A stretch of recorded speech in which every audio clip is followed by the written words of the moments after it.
Hello વિદ્યાર્થી મિત્રો, welcome to the physics lab. આપણે રે ઓપ્ટિક્સ ચેપ્ટર તમારું 12મા ધોરણનું ભણી ગયા. હવે આપણે રે ઓપ્ટિક્સને રિલેટેડ જેટલા તમારા સીબીએસઈ એનસીઈઆરટી ની અંદર જે પ્રેક્ટિકલ્સ આવે છે એના વિશેની ચર્ચા કરવાની છે. તો કેમ કે તમે હજી હમણાં જ તાજેતરમાં જ રે ઓપ્ટિક્સ કમ્પ્લીટ કરી ચૂક્યા છો, એટલા માટે આપણે શરૂઆતમાં ઓપ્ટિક્સના જે પ્રેક્ટિકલ છે એની ઉપર વધારે ધ્યાન આપી અને પહેલા ઓપ્ટિક્સના પ્રેક્ટિકલ કમ્પ્લીટ કરશું, પછી આપણે સર્કિટલ પ્રેક્ટિકલ ઉપર આગળ વધશું. ઓકે વિદ્યાર્થી મિત્રો, તો સૌથી પહેલા તો તમારા 12મા ધોરણના સિલેબસની અંદર ઓપ્ટિક્સના કહેવાય એવા પ્રેક્ટિકલો કયા કયા છે? તો કે ભાઈ તમે થિયરીની અંદર છોકરાઓ ભણી ગયા કે ભાઈ મિરર, લેન્સ, પ્રિઝમ, વક્રીભવન, પરાવર્તન, એવા બધા બેઝિક નિયમો તમે ભણી ગયા છો. એની એ જ વસ્તુનું પ્રેક્ટિકલી આપણે જેને કહેવાય ને કે પ્રેક્ટિકલી પ્રૂફ કરવાની છે એની વાત. તો કયા કયા પ્રેક્ટિકલો છે? તો કે સૌથી પહેલા તો તમારા પ્રેક્ટિકલ નંબર 9 થી શરૂ થાય છે. એક પ્રેક્ટિકલની અંદર તમે અરીસા, અંતર્ગોળ અરીસાની કેન્દ્ર લંબાઈ શોધશો. પછી એક પ્રેક્ટિકલની અંદર તમે બહિર્ગોળ લેન્સની કેન્દ્ર લંબાઈ શોધશો. પછી એક પ્રેક્ટિકલની અંદર લેન્સ અને મિરરનું સંયોજન છે, ઈ સંયોજનની કેન્દ્ર લંબાઈ શોધશો. પછી બે લેન્સનું સંયોજનનું કેન્દ્ર લંબાઈ તમે શોધશો અને એની પછી તમે એક પ્રિઝમની મદદથી એનો લઘુત્તમ વિચલન કોણ મેળવશો. એની પછીનો એક પ્રેક્ટિકલ છે જે ટ્રાવેલિંગ માઇક્રોસ્કોપની મદદથી કોઈ એક કાચનો સ્લેબ આપેલો હોય એનો વક્રીભવનાંક શોધવાનો થશે. અને ફાઇનલી છેલ્લો પ્રેક્ટિકલ છે પ્રવાહી લેન્સ. તો આવી રીતે કુલ 7 પ્રેક્ટિકલ જે છે એ આપણા રે ઓપ્ટિક્સ ઉપર આધારિત છે. એટલે છોકરાઓ ખાસ યાદ રાખજો કે રે ઓપ્ટિક્સની થિયોરિટિકલ જેટલું મહત્વ છે એટલું જ મહત્વ પ્રેક્ટિકલી પણ છે.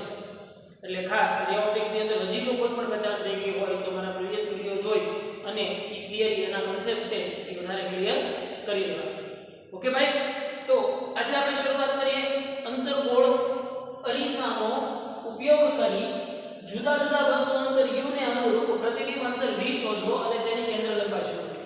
હવે સૌથી પહેલા તો અરીસો છે એટલે આપણને ખબર છે કે અહીંયા પ્રતિબિંબ શેના કારણે રચાશે? રિફ્રેક્શનના કારણે રચાશે, પરાવર્તનના કારણે રચાશે પ્રતિબિંબ. તો પરાવર્તનના કારણે પ્રતિબિંબ રચાય છે તો કેવું રચાય છે? આપણે થિયરીની અંદર કઈ વસ્તુ જોઈએ જ ગયા. માનો કે મારી પાસે આવી કોઈ અંતર્ગોળ સપાટી છે તો આપણને આની અંદર એક વસ્તુ ખબર છે ભાઈ કે અંતર્ગોળ અરીસામાં આ એનું ધ્રુવ P, આ એનું મુખ્ય અક્ષ, આ એનું ફોકલ પોઈન્ટ F અને આ એનું વક્રતા કેન્દ્ર C. બરાબર? તો હવે આપણને એક વસ્તુ ખબર છે કે કેમ કે અંતર્ગોળ છે એટલે શું થશે ભાઈ? અનંત અંતરેથી આવતા પ્રકાશના કિરણો જે છે, અનંત અંતરેથી આવતા પ્રકાશના કિરણો જે છે ભાઈ ઈ રિફ્રેક્ટ થઈને ક્યાં કેન્દ્રિત થશે ભાઈ? આ અનંત અંતરના પ્રકાશના કિરણો છે એ રિફ્રેક્ટ થઈને ક્યાં આવશે? F ઉપર કેન્દ્રિત થશે ભાઈ. જે વસ્તુ આપણને ખબર છે. તો તમારું ફાઇનલ પ્રતિબિંબ મતલબ જ્યારે તમારું વસ્તુ અંતર u ઇન્ફાઇનાઇટ ત્યારે v શું બને છે? F બને છે.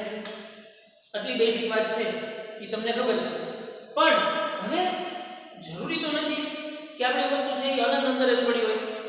આપણે કોઈ નાના ડિસ્ટન્સ માટે વિચારી શકીએ. કઈ રીતે વિચારી શકીએ? તો કે માનો કે ભાઈ આ એક અંતર્ગોળ અરીસો છે. આ અંતર્ગોળ અરીસાની અંદર જો ભાઈ યાદ કરો મેં આપણે તમને એક ટેબલ લખાવ્યું હતું આ ચેપ્ટરની શરૂઆતમાં. આનું ધ્રુવ P, આ F અને આ C. હવે વસ્તુ જેવડું જ વાસ્તવિક અને ઉલટું પ્રતિબિંબ ક્યાં મળશે? જ્યારે વસ્તુ ક્યાં પડી હોય? યસ, માનો કે જ્યારે મારી વસ્તુ છે ઈ કોઈ h હાઈટની વસ્તુ છે ઈ c ઉપર પડી હશે. જ્યારે c ઉપર પડી હોય ત્યારે એનું ઉલટું પ્રતિબિંબ ક્યાં રચાશે ભાઈ? c ઉપર જ રચાશે. મતલબ આ પણ h થશે અને આ પણ h પ્રાઇમ થશે. જ્યારે આ કિસ્સામાં બંનેની હાઈટ છે એ કેવી થશે? સમાન થશે, સરખી થશે.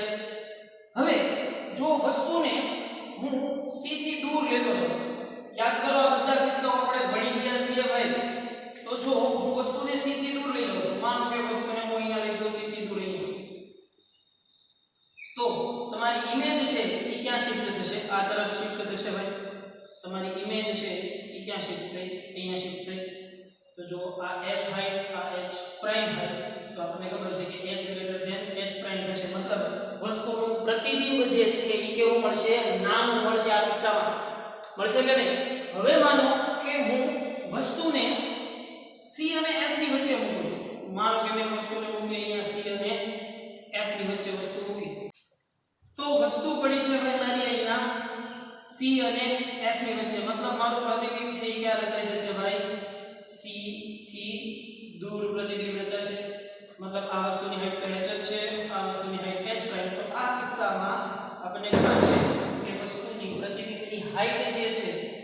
પ્રાઇમ ઈ મોટી થશે h કરતા. તો એક વસ્તુ તમને ખબર છે ભાઈ, હવે આની ઉપરથી છે ને એક વસ્તુ આમ લખી નાખો કે u અને v અને પ્રકાર. ઝડપથી આ વસ્તુને રિવિઝન કરી લો કે વસ્તુ અંતર u, પ્રતિબિંબ અંતર v અને પ્રતિબિંબનો પ્રકાર કેવો હશે. જો આની ઉપરથી યાદ રાખવાનું છે ખાસ વસ્તુ, આપણે કોષ્ટકની અંદર તમને કીધું હતું કે વસ્તુ જ્યારે c પર હશે ત્યારે પ્રતિબિંબ પણ c પર જ મળશે અને પ્રતિબિંબનો પ્રકાર કેવો હશે? વાસ્તવિક, પછી ઉલટું અને વસ્તુ કરતા વસ્તુ જેવું જ પ્રતિબિંબ મળશે, કેમ કે વસ્તુ ક્યાં પડી છે? c ઉપર પડી છે. હવે જો વસ્તુ મારી c થી દૂર હોય તો પ્રતિબિંબ ક્યાં રચાશે? c અને f ની વચ્ચે પ્રતિબિંબ રચાશે. પ્રતિબિંબ કેવું મળશે? વાસ્તવિક, ઉલટું અને વસ્તુ કરતા નાનું પ્રતિબિંબ મળશે. એવી જ રીતે જો વસ્તુ મારી c અને f ની વચ્ચે હોય તો પ્રતિબિંબ ક્યાં મળશે? c થી દૂર, વાસ્તવિક, ઉલટું અને વસ્તુ કરતા મોટું પ્રતિબિંબ. તો આટલી તો બેઝિક વાત પડે છે, પણ માનો કે ભાઈ મારી વસ્તુ અહીંયા એક્ઝેક્ટ f ઉપર પડી હોય તો વસ્તુ મારી f પર હોય ત્યારે પ્રતિબિંબ ક્યાં રચાશે ભાઈ? અનંત અંતરે રચાશે, કેમ કે અનંત અંતરેથી આવતા પ્રકાશના કિરણો f ઉપર કેન્દ્રિત થતા હોય. જો વસ્તુ મારી f ઉપર પડી હોય તો પ્રતિબિંબ ક્યાં રચાશે? અનંત અંતરે છે, એનાથી ઉલટી વસ્તુ છે. તો પ્રતિબિંબ છે એ અનંત અંતરે, વાસ્તવિક, ઉલટું અને અનંત અંતરે રચાશે એટલે પ્રતિબિંબના પ્રકાર વિશે કંઈ કહી શકાશે નહીં. પણ જો f અને p વચ્ચે હોય તો પ્રતિબિંબ ક્યાં રચાશે? પ્રતિબિંબ અરીસાની પાછળ રચાશે પ્રતિબિંબ. અને પ્રતિબિંબ ખાસ ધ્યાન રાખવાનું છે, જ્યારે f અને p વચ્ચે છે ત્યારે પ્રતિબિંબનો પ્રકાર કેવો થશે? આભાસી થશે. આટલી વસ્તુ આપણે થિયોરેટિકલ રીતે જોઈ ગયા છીએ ભાઈ. તો આ વસ્તુનું પુનરાવર્તન છે એ આપણી થિયરીનું પુનરાવર્તન છે, જે આ ખાસ વસ્તુઓ છે જો તમને યાદ ન હોય તો કેવી રીતે નોંધી લેવી, બરોબર. તો હવે જોઈએ આપણે આપણા પ્રેક્ટિકલ મેથડ ઉપર. તો વિદ્યાર્થી મિત્રો, મારી પાસે રહેલો આ એક અંતર્ગોળ અરીસો છે જેની કેન્દ્ર લંબાઈ મારે શોધવી છે. સૌથી પહેલા તો હું શું કરું કે આ અંતર્ગોળ અરીસાની અંદાજિત કેન્દ્ર લંબાઈ શોધી લઉં. હવે અંદાજિત કેન્દ્ર લંબાઈ શોધવા માટે મારે શું કરવું પડશે? મારે એક તો સૌથી પહેલા લેન્સ સ્ટેન્ડ જોશે. આ લેન્સ સ્ટેન્ડની અંદર હું આ મિરર જે છે એ મિરરને આ રીતે એડજસ્ટ કરી દઈશ અને કોઈ એક દૂરની બારીમાંથી આવતો પ્રકાશનું કિરણ જ્યારે આની પર ઇન્સિડન્સ થશે ત્યારે કેમ કે એ ખૂબ જ રાઈઝર આના પરિમાણ કરતાં મોટા અંતરે છે એટલે એનું પ્રતિબિંબ છે એ ફાઇનલી ક્યાં કેચઅપ થશે? મને f ઉપર કેચઅપ થશે. તો મારે પ્રતિબિંબ છે પ્રતિબિંબ અંતર અને લેન્સ સુધીનું અંતર મારી અંદાજિત કેન્દ્ર લંબાઈ થઈ ગયો છે, બરોબર છે. તો અંદાજિત કેન્દ્ર લંબાઈ છે મારે શોધવાની છે. તો વસ્તુમાંથી આવતા પ્રકાશના કિરણો જે છે એ આવી રીતે અંતર્ગોળ અરીસા ઉપર આપાત થશે અને આ અંતર્ગોળ અરીસાની સામે મેં એક વ્હાઇટ શીટ રાખેલી છે જેની મદદથી હું આ પ્રતિબિંબને આ જે અરીસો છે એને દૂર નજીક લઈ જઈ અને એવા સ્થાન ઉપર એક્યુરેટ ગોઠવું હોય કે જેથી મને પ્રતિબિંબ છે એ એકદમ ક્લિયર જોવા મળે. તો તમે હવે અહીંયા જોઈ શકો ભાઈ કે આ જે બારીનું પ્રતિબિંબ જે મારાથી દૂર રહેલી છે એ બારીનું પ્રતિબિંબ છે એ મને હવે અહીંયા સ્પષ્ટ સ્વરૂપે જોવા મળે છે. તો હવે અહીંયાથી અરીસા સુધીના ડિસ્ટન્સને એની અંદાજિત કેન્દ્ર લંબાઈ કહેવામાં આવશે અને મોટાભાગે લેન્સ મિરરની અંદર તમારે આની અંદાજિત કેન્દ્ર લંબાઈ છે એ આવી જ રીતે કોઈ એક વ્હાઇટ શીટ ઉપર કોઈ પ્રકાશિત ભાગ છે એનું પ્રતિબિંબ મેળવી અને એની અંદાજિત કેન્દ્ર લંબાઈ મેળવવાની થશે. તો અહીંયાથી અહીંયા સુધીનું ડિસ્ટન્સ હું માપું જે થશે મારી અંદાજિત કેન્દ્ર લંબાઈ. તો વિદ્યાર્થી મિત્રો, અંતર્ગોળ અરીસાની કેન્દ્ર લંબાઈ શોધવા માટે મારે જરૂર પડશે એક ઓપ્ટિકલ બેચ. હવે આને ઓપ્ટિકલ બેચ કહેવામાં આવે છે. ભાઈ ઓપ્ટિકલ બેચની અંદર આવા બે રોડ હોય છે જેમાં એક રોડ છે એની ઉપર સ્કેલથી કાપા લખેલા હોય છે, બરોબર છે. હમણાં હું તમને ઝૂમ કરીને બતાવીશ. તો સૌથી પહેલા તો તમારે એ ધ્યાન રાખવાનું છે કે આ ઓપ્ટિકલ બેચ છે એના ચારે ચાર પાયાઓ છે એ સંતુલન અવસ્થામાં હોવો જોઈએ. મતલબ બધા ચારે ચાર પાયાઓ છે એની ઓપ્ટિકલ બેન્ચ સાથે સંતુલનમાં હોય, મતલબ તમારું ઓપ્ટિકલ બેન્ચ છે એ વધારે પડતી મૂવ થવી જોઈએ નહીં. ક્લિયર? પછી તમે શું કરશો? ઓપ્ટિકલ બેન્ચના એક સ્ટેન્ડની અંદર તમે તમારો અંતર્ગોળ અરીસો કે જેનો તમે અભ્યાસ કરી રહ્યા છો એ તમે ગોઠવશો માનો કે મેં પહેલા આની કેન્દ્ર લંબાઈ જે શોધી છે, જે આપણે હમણાં જ મેળવી એની જેમ એની અંદાજિત કેન્દ્ર લંબાઈ છે એ મને 20 સેન્ટીમીટર મળે છે. તો સૌથી પહેલા તો હું શું કરીશ, આ અંતર્ગોળ અરીસાને હું આ ઓપ્ટિકલ બેચ ઉપર, ખાસ ધ્યાન રાખવાનું છે કે આ ઓપ્ટિકલ બેચમાં અહીંયા જે છે એક તમને એરો મારેલો છે, જેની મદદથી આપણે અહીંયા જે આપેલી સ્કેલ જે છે એ સ્કેલ ઉપરનું રીડિંગ આરામથી નોંધી શકશું. તો હું માનો કે એને આવી રીતે ગોઠવું છું ભાઈ. હવે આ જે લેન્સની પોઝિશન છે એ લેન્સની પોઝિશન તમારે તમારા ઓપ્ટિકલ બેચના કોઈ પણ બિંદુએ રાખી શકાય, પરંતુ સરળતા ખાતર આપણે કેમ કે હવે લેન્સને હલાવવાનો નથી એટલા માટે લેન્સને હું આ ઓપ્ટિકલ બેચના કોઈ એક 0 બિંદુ આગળ સેટ કરી દઉં છું. નીચેના આ નોબની મદદથી તમે આ બેચ છે એને એકદમ ટાઈટ કરી શકો. માનો કે મેં અત્યારે હવે આને અરીસાને ફિક્સ કરી નાખ્યો છે 0 છે. ક્લિયર? હવે શું કરીશ, બીજી એક વસ્તુ પિન લઈશ. હવે આ વસ્તુ પિન છે એને ખાસ ધ્યાન રાખવાનું છે, સમજવાનું છે આ પિનને ખાસ કે પિનનું કામ શું છે. હવે આ પિનને હું આ ઓપ્ટિકલ બેચ ઉપર એવા અંતરે સેટ કરું કે જેથી મારું વસ્તુનું પ્રતિબિંબ વસ્તુ જેવડું વાસ્તવિક અને ઉલટું દેખાય. મતલબ આ જે પિન છે, આ પિન એટલી છે, ઈ પિનનું ઉલટું પ્રતિબિંબ આવી રીતે મને અરીસામાં જોવા મળે. તો હવે એ પ્રતિબિંબ મેળવવા માટે સૌથી પહેલાં તો તમારે એના અપર રાઇટ્સ છે, જે આને છે ને એનો અપર રાઇટ્સ કહેવાય છે. મતલબ એ જે બિંદુએ પડેલું છે એ બિંદુને એનો આ જે સ્થાને પડેલું છે એ સ્થાનને વસ્તુનો અપર રાઇટ કહેવાય છે, અને આ જે સ્થાને પડેલું છે એ સ્થાનને અરીસાનું અપર રાઇટ્સ કહેવામાં છે. પણ એની પહેલાં તમારે આને એકદમ આનાથી નજીક લઈ જવાનું છે, અને જે આ પિન જે ટોચ છે એની હાઈટ છે ને એ તમારે લગભગ બરાબર આ મિરરના સેન્ટરમાં રહે ને એ રીતની લગભગ બરાબર હાઈટ ગોઠવવાની છે. તો ચલો માનો કે મેં આ લગભગ બરાબર આના સેન્ટરમાં રહે છે એ રીતે હાઈટ ગોઠવી. હવે એપ્રોક્સિમેટલી હું શું કરું, મારી અંદાજિત કેન્દ્ર લંબાઈ 20 હતી, તો મારે વસ્તુ જેવડું અને વાસ્તવિક ઉલટું પ્રતિબિંબ મેળવવું હોય તો આ વસ્તુને હું ક્યાં સુધી લઈ જઈશ? ભાઈ અહીંયા 0 છે, તો 0 થી માનો કે 40 સુધી લઈ જવાની થાય. તો માનો કે હું અહીંયા લઈ આવ્યો એને 40 પાસે. હવે કરવાનું છે શું મારે, કે મારે આ બાજુ મારી એક આંખ બંધ રાખી અને વસ્તુનું પ્રતિબિંબ છે એ મેળવવાની કોશિશ કરવાની છે. જો વસ્તુના પ્રતિબિંબ મેળવવામાં થોડી પણ મુશ્કેલી પડે તો આ નોબની મદદથી તમે લેન્સને લેફ્ટ કે રાઈટ મૂવ કરી શકશો. ક્લિયર ભાઈ? એટલે વસ્તુ તો પ્રતિબિંબ છે એ આપણે થોડું આગળ પાછળ ખસેડીને પણ મેળવી શકાય. તો મેળવીએ જોઈએ એનું ઉલટું પ્રતિબિંબ. તો ભાઈ એ રીતે મારે પ્રતિબિંબ છે એ વસ્તુને ત્યાં સુધી દૂર ખસેડવાની છે કે જ્યાં સુધી એનું પ્રતિબિંબ છે એ મને એક્ઝેક્ટ અણીથી અણી મેચ ન થઈ જાય, ત્યાં સુધી ઉલટું પ્રતિબિંબ છે એ મારે મેળવવાનું છે. તો માનો કે એપ્રોક્સિમેટલી મને અહીંયા પ્રતિબિંબ મળી ગયું છે. અહીંયા મને મિરરની અંદર એકદમ અણીથી અણી દેખાતી હોય એવું દેખાય છે. એક મહત્વની વસ્તુ એ છે કે ખાસ તમારી જ્યારે અણીથી અણી મેચ થશે ત્યારે તમે તમારી આંખની મદદથી જ્યારે લેફ્ટ કે રાઈટ જુઓ ત્યારે તમારું પ્રતિબિંબ અને વસ્તુની પિન એક સાથે શિફ્ટ થવા જોઈએ, જેને કહેવાય છે દ્રષ્ટિ સ્થાન ભેદ દૂર. ભાઈ ઓપ્ટિક્સના પ્રેક્ટિકલની અંદર મેઇન મહત્વની વસ્તુ એ છે, કદાચ તમને રીડિંગ મળી જશે પણ મહત્વની વાત એ હશે કે જો તમારું દ્રષ્ટિ સ્થાન ભેદ દૂર નહીં થયો હોય ત્યાં સુધી તમારું એક્યુરેટ કે સાચું રીડિંગ કહેવાશે નહીં. એટલા માટે મેક શ્યોર કે દ્રષ્ટિ સ્થાન ભેદ દૂર કરો. દ્રષ્ટિ સ્થાન ભેદ કોને કહેવાય છે ભાઈ? કે તમને અણીથી અણી પિન મળી ગઈ છે. હવે જ્યારે તમે તમારી આંખને લેફ્ટ કે રાઈટ મૂવ કરો તો જો તમારું પ્રતિબિંબ આમ ભાગતું હોય ને એનાથી વાહે વસ્તુ ભાગતી હોય તો એ વસ્તુ ચાલશે નહીં.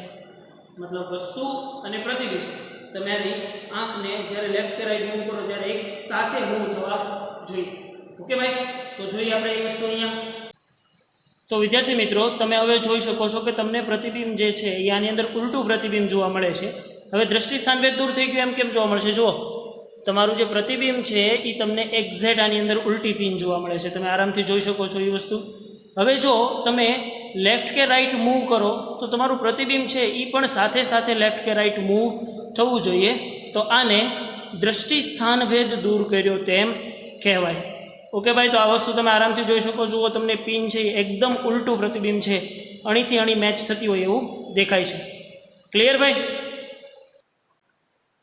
તો તમને આ ડિસ્ટન્સ જે છે એ સી જેટલું ડિસ્ટન્સ મળ્યું. હવે તમારે જોવાનું છે ખાસ એક બીજી વસ્તુ પિનને લેવાની છે. હવે એ પિનને તમારે તમારી જે મુખ્ય પિન છે એ પિનની પાછળ એડજસ્ટ કરવાની છે. હવે આની અંદર એક વસ્તુનું ખાસ ધ્યાન રાખવાનું છે, સૌથી પહેલા તો કે આ બે પિનની હાઈટ છે એ લગભગ બરાબર સરખી હોવી જોઈએ. સેકન્ડ ઇમ્પોર્ટન્ટ થિંગ કે આ બંને જે પિન છે એ એકબીજાને એકદમ પેરેલલ હોવી જોઈએ. નહીં આમ કે નહીં આમ, એકદમ બંને પિનો છે એકબીજાને પેરેલલ, એકબીજાને સમાંતર હોવી જોઈએ. તો આ પિન મેં ગોઠવી. હવે હું શું કરીશ ખાસ યાદ રાખજો, આ જે પિન છે એ મારી વસ્તુ પિન તરીકે બનશે. એટલે આ જે વસ્તુ પિન છે એ વસ્તુ પિનને હું હવે ડિસ્ટર્બ કરી નાખું છું. હવે થોડુંક આગળ પાછળ મારી રીતે મૂવ કરી દઉં છું. તો આનું જે પ્રતિબિંબ જે દેખાશે એ પ્રતિબિંબ તમારે આ પિનની ઉપર જીવવાનું છે. મતલબ હવે હું એવી રીતે એડજસ્ટ કરીશ આ પિનને કે આ પિનને હું આગળ પાછળ એવી રીતે એડજસ્ટ કરું કે જેથી કરીને મને આનું પ્રતિબિંબ જે છે એ એકદમ આ પિનની પાછળ પ્રતિબિંબ થાય. જો પેરેલલ ન હોય તો તમે આ બંને નોબનો યુઝ કરી શકો. કેમ કે મારે અત્યારે માનો કે પેરેલલ નથી તો હું કોઈ એક પિનને છે એ મૂવ કરીશ ભાઈ, તો એ એક પિનને હું મૂવ કરી અને એક્યુરેટ પ્રતિબિંબ મેળવવાની કોશિશ કરીશ. માનો કે આ રીતે મેં બંને પિનોને હવે એકદમ પેરેલલ કરી દીધી છે અને મને ફાઇનલ ઇમેજ છે એ જોવા મળે છે. ક્લિયર ભાઈ? તો જોઈ લઈએ એ વસ્તુ. તો વિદ્યાર્થી મિત્રો, આપણે આ પ્રમાણેના સેટઅપ બાદ બીજી પિન ગોઠવ્યા બાદ હવે અહીંયાથી જોવાની કોશિશ કરશું. તો મને પિનનું પ્રતિબિંબ જો એકદમ ઉલટું પ્રતિબિંબ અને બંને પિનો એકબીજાને પેરેલલ હોય એવું દેખાય છે. દેખાય છે? જો તમે સહેજ મૂવ થશો તો બંને પિનોના પ્રતિબિંબ છે ને એ સહેજ છૂટા પડતા હશે એવું દેખાય છે. તમે આરામથી જોઈ શકો એ વસ્તુ. એવી જ રીતે આ બાજુ. તો જુઓ, તમે એક વસ્તુ સમજી ગયા કે અહીંયા જો આ ડિરેક્શનની અંદર દ્રષ્ટિસ્થાનભેદ લગભગ બરાબર દૂર થઈ ગયો છે, પરંતુ આ ડિરેક્શનની અંદર દ્રષ્ટિસ્થાનભેદ છે એ દૂર થયો નથી. તો એ દ્રષ્ટિસ્થાનભેદનો દૂર કરવા માટે મારે આ બંને નોબની મદદથી આ બંને પિનોને એકબીજાને એકદમ છે એ કેવી કરવાની છે? પેરેલલ કરવાની છે. ઓકે? તો તમે બંને પ્રતિબિંબો છે એને એકદમ વ્યવસ્થિત ક્લિયર જોઈ લીધા. હવે શું કરવાનું છે? કેમ કે મેં શું કીધું તો આ પિન જે છે એ તમારી વસ્તુ તરીકે વર્તશે. મતલબ અહીંયાથી આટલું ડિસ્ટન્સ છે એ ડિસ્ટન્સ તમારા વસ્તુ અંતર u તરીકે વર્તશે. અને કેમ કે આનું નાનું પ્રતિબિંબ છે મેં આ પિન ઉપર ઝીલેલું છે, તો એનો મતલબ એમ થશે કે આટલું ડિસ્ટન્સ જે છે એ તમારા પ્રતિબિંબ અંતર v તરીકે વર્તશે. એટલે ખાસ યાદ રાખવાનું છે છોકરાઓ, આ તમારું વસ્તુ અંતર u અને પ્રતિબિંબ અંતર v છે એ આટલું થશે. હવે શું કરશો તમે કે આ પિનને પાછી ફરીથી કાઢી નાખશો. હવે વસ્તુ અંતર આ વસ્તુ પિન છે ને એના બીજા કોઈ પણ xyz સ્થાને ગોઠવો. હવે xyz સ્થાનમાં ધ્યાન રાખવાનું છે કે કેમ કે જો પેલા મારે અત્યારે અહીંયા 40 ઉપર આવેલું છે, જો તમારા માટે c બિંદુ નક્કી થઈ ગયો કે c અહીંયા 40 ઉપર છે. હવે જો તમને ખબર છે કે વસ્તુને c થી દૂર લઈ જાય તો પ્રતિબિંબ ક્યાં રચાશે? c અને f ની વચ્ચે. તો ત્યારે તમારે ખાસ ધ્યાન રાખવાનું છે કે જ્યારે તમે વસ્તુને 40 થી દૂર લઈ જાવ છો ત્યારે તમારે તમારી પ્રતિબિંબ પિનને ક્યાં એડજસ્ટ કરવાની રહેશે? c અને f ની વચ્ચે પ્રતિબિંબ પિનને એડજસ્ટ કરવાની રહેશે. અને માનો કે તમે હવે વસ્તુને 40 ની બદલે 38 કે 35 એમ સમથિંગ લઈ ગયો, તો તમારે પ્રતિબિંબ પિન છે એ ક્યાં મૂકવાની થશે? પાછળની તરફ. ક્લિયર ભાઈ? તો જુદા જુદા વસ્તુઓના સ્થાન ગોઠવી અને આની આ ઘટનાનું વારંવાર પુનરાવર્તન કરવાનું છે. સૌથી પહેલા તમે શું કરશો ભાઈ? તમે આની અંદાજિત કેન્દ્ર લંબાઈ શોધી અરીસાને તમે ક્યાં ફિક્સ કરી દીધો? 0 ઉપર. હવે તમારી એક વસ્તુ પિનને તમે ક્યાં મૂકશો? c ઉપર મૂકશો. f કરતા બમણા અંતરે છે ને, તો મૂકી દીધી અહીંયા c ઉપર. પ્રતિબિંબ મેળવો, અણીથી એકદમ મેચ થાય, દ્રષ્ટિસ્થાન ભેદ દૂર કરો, એટલું ક્લિયર થાય. પછી પાછું શું કરશો તમે? આની પાછળ એક બીજી પિન મૂકો અને જેની મદદથી તમે આને થોડું ડિસ્ટર્બ કરીને આને થોડું ડિસ્ટર્બ કરી અને બંને પિનો છે એકબીજાને પેરેલલ રહી દ્રષ્ટિસ્થાન ભેદ દૂર થઈ એનો પ્રતિબિંબ છે ફાઇનલ આની ઉપર દર્શાવવું જોઈએ. પણ કેમ કે આ મારી પહેલી વસ્તુ છે, મતલબ આ ઓબ્જેક્ટ તરીકે વર્તશે, તો આટલું ડિસ્ટન્સ છે એ વસ્તુ અંતર u થયું કહેવાય છે અને એટલું ડિસ્ટન્સ છે એ પ્રતિબિંબ અંતર v થયું કહેવાય છે. ક્લિયર ભાઈ? તો આપણે હવે એનો અવલોકન કોષ્ટક છે એ ખાસ જોઈએ. તો આપણે અવલોકન કોષ્ટક તરફ આગળ વધીએ. તો અવલોકન કોષ્ટકની અંદર આપણે જોઈએ સૌથી પહેલા તો માનો કે પહેલા રીડિંગ માટેની વાત કરતા હોઈએ તો આપણું અરીસાનું સ્થાન, અરીસાના સ્થાનને m બિંદુ ખાલી નામ આપ્યું છે, ડોન્ટ વરી અબાઉટ ધીસ. કેટલા સેન્ટીમીટર ઉપર પડ્યો છે? તો કે 0 સેન્ટીમીટર ઉપર પડ્યો છે. પછી વસ્તુ પિન P1, જો આપણે બે પિનો લીધી છે એમાં એક પિનને નામ આપી દેવાનું P1 અને બીજી પિનને નામ આપી દેવાનું P2. તો P1 જે છે ઈ માનો કે મારું વસ્તુ અંદર u તરીકે વર્તતું હોય તો પહેલા મારું વસ્તુ ક્યાં પડી હતી? 2f ઉપર પડી હતી જ્યારે મને ખબર છે કે એ 40 ઉપર આપણે ગોઠવ્યું હતું ભાઈ તો તમે ખાસ અહીંયા ધ્યાન રાખો કે આપણે અંદાજિત કેન્દ્ર લંબાઈ છે ને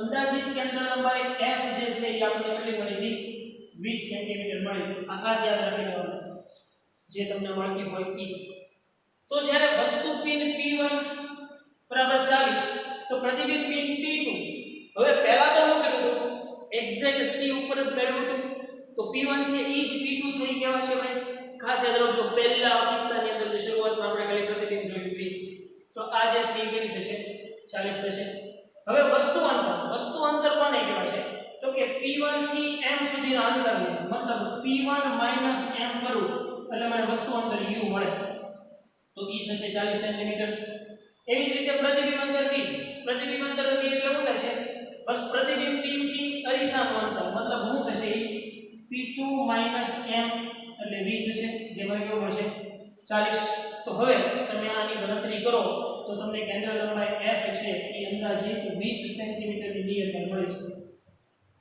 ક્લિયર આ તો કયા કિસ્સા માટેની વાત થઈ જ્યારે વસ્તુ c ઉપર પડી હતી ત્યારે હવે હું એનાથી આગળ વાત કરું કે વસ્તુ માનો કે અરીસો તો ફિક્સ છે ભાઈ 0 ઉપર જ તે હવે વસ્તુ હું ક્યાં લઈ જાઉં છું 40 થી ઓછા અંતરે મતલબ માનો કે હું 38 લઈ જાઉં છું તો તમે તમારી પિન છે એ ક્યાં મૂકશો પિન જો આપણે આ ઓપ્ટિકલ બેચ હતી આ ઓપ્ટિકલ બેચમાં અહીંયા મેં શું ગોઠવી દીધો છે મિરર ગોઠવ્યો છે ભાઈ અહીંયા મેં મિરર ગોઠવ્યો છે આ મારી પહેલી પિન જેને મેં p1 કીધું છે તો p માનો કે 38 હોય કેમ ત્યાંની f બરાબર કેટલી છે 20 છે તો p 38 હોય તો મારે p2 ક્યાં મૂકવી જોઈએ ભાઈ p1 ની પાછળ મૂકવી જોઈએ કેમ કે પ્રતિબિંબ ક્યાં રચાવાનું છે આ c પોઈન્ટ થી દૂર રચાવાનું છે કેમ કે જો અહીંયા f થશે f અને c ની વચ્ચે પડીશ ને તો p2 ક્યાં મૂકવી પડશે અહીંયા મૂકવી પડશે આ થઈ ગયું મારું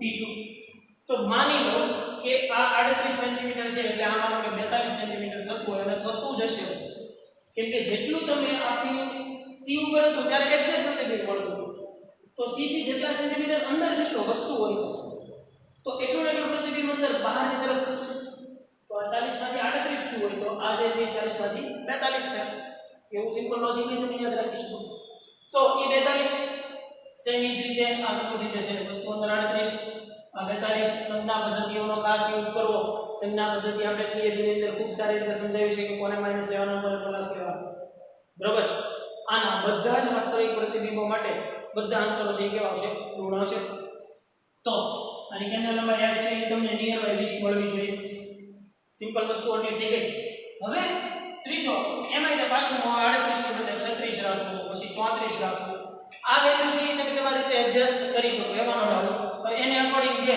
વસ્તુ અંદર પ્રતિબિંબ અંદર જે વસ્તુ આવતી જાય અને f આવતી જાય નોંધ કરજો હવે આવા 3-4 રીડિંગ લીધા પછી વસ્તુને માનો કે હું કોઈ 45 સેન્ટીમીટર રાખું છું 45 સેન્ટીમીટર વસ્તુ રાખીશ તો 45 સેન્ટીમીટર વસ્તુ રાખી મતલબ મેં શું કર્યું જુઓ 40 તો અહીંયા જઈને સુધી મોટું મતલબ મેં વસ્તુ હવે ક્યાં ગોઠવી જુઓ વસ્તુ મેં ગોઠવી અહીંયા મતલબ 45 40 से दूर गोठवी ને તો મતલબ આ મારી p1 થઈ તો p2 ઓબવિયસ વાત છે ભાઈ p2 ક્યાં મળશે મારી પ્રતિબિંબ પિન છે એ મને ક્યાં મળશે તો મારી બીજી પિન p2 પિન છે એ ક્યાં મૂકવી પડશે ભાઈ મારે અહીંયા મૂકવી પડશે p2 પિન ક્યાં મૂકવી પડશે અહીંયા મૂકવી પડશે તો હવે તમે સમજી ગયા કે આને ક્યાં મૂકવી પડશે 35 આસપાસ મૂકવી પડશે q મેળવો v મેળવો અને f મેળવી લો બટ ખાસ છોકરાઓની અંદર એક વસ્તુનું ધ્યાન રાખવાનું છે કે તમારી f છે ને એ કોન્સ્ટન્ટ 20 ની આસપાસ રહેવી જોઈએ તો તમારા બધા રીડિંગો છે એક્યુરેટ છે કે સાચા છે તેમ કહેવાય ક્લિયર ભાઈ તો આપણે આજે અંતર્ગોળ અરીસાની મદદથી વસ્તુના જુદા જુદા અંતર માટે પ્રતિબિંબ અંતર મેળવી અને એની કેન્દ્ર લંબાઈ f છે આપણે શોધી જો છોકરાઓ અવલોકન કોષ્ટકની દ્રષ્ટિએ તમે જોવા જાઓ તો તમારી એનસીઈઆરટી ની અંદર ઘણા બધા અવલોકન કોષ્ટકની અંદર સુધારેલું મૂલ્ય અને અપરાઇટ્સનું મૂલ્ય ની બધું આપેલું છે બટ એ બધું તમે જ્યારે એક્ચ્યુઅલમાં જ્યારે લેબમાં આવશો ત્યારે સુધારેલા મૂલ્યો તમે સરખી રીતે જોઈ શકશો સમજી શકશો એટલા માટે અત્યારે આપણને basic how to perform practical કઈ રીતે પરફોર્મ કરવાનું છે એ ખાસ સારી રીતે ખબર હોવી જોઈએ જે આઈ થિંક હવે તમને આવડી ગયેલો હશે એટલે આપણે અવલોકન કોષ્ટક તો છે એ આ જ પ્રમાણે રહેશે અને એવું લાગે તો તમારે અવલોકન કોષ્ટક આ પ્રમાણે નોંધી લેવું. બરાબર છે ભાઈ? તો મળીએ નેક્સ્ટ લેક્ચરની અંદર. Okay, thank you.